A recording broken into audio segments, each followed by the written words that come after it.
The riot had happened on a Saturday night. Word began to trickle to the 761st late. No one believed it at first.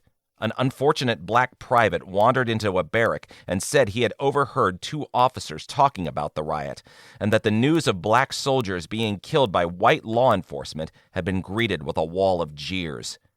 They threw gear, books, and towels at the poor soul, and then gave him an ignominious farewell, tossing him head first from the barrack. They were soldiers, for Christ's sakes. Shit like that didn't happen in the U.S. Army. The day after the riot was Sunday, and after chapel around 11 a.m., the horrifying reality had been confirmed. Everyone in the 761st had a sickness in their guts that felt like wildfire stomach ulcers, cramping in agony, the indelible pain sculpted in their faces with the chisel of unimaginable betrayal. To a soldier, they had all lived with bigotry, but this was something else, something indescribably grotesque. A couple men had punched holes in the thin building walls, one with his forehead. An impromptu service had been held by a dozen men in the parade yard as they bowed their heads in prayer. One soldier had whipped out his semi-automatic M1 carbine and blasted holes into everything in sight, sending soldiers scurrying while others tackled him as he sobbed like a lost child. One soldier had stood on top of an M4 Sherman tank and screamed, an atavistic anguish released through his strained lungs, and defiant fists lifted and stretched to the clouds. Others sought a quiet, dark place to despair in solitude, questioning fidelity to country, the army, even God. How did one come to terms with or make sense of comrades slaughtering comrades? The 761st hated what had happened to their brethren, mourning their tragic deaths, praying for their souls and the loved ones left behind.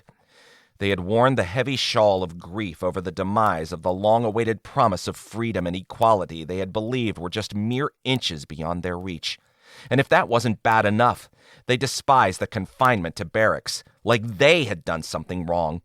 The mere presence of the black soldiers would incite the good people of Alexandria to violence, they had been told by leadership. The 761st had stewed in silence for 3 months. So when Wendell returned to the barracks after speaking with Ellie and shared the good news with his men, they were ecstatic.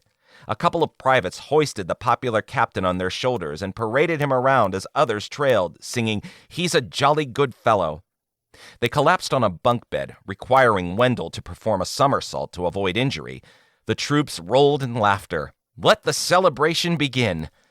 The entire camp heard the news within the hour, and plans began to materialize.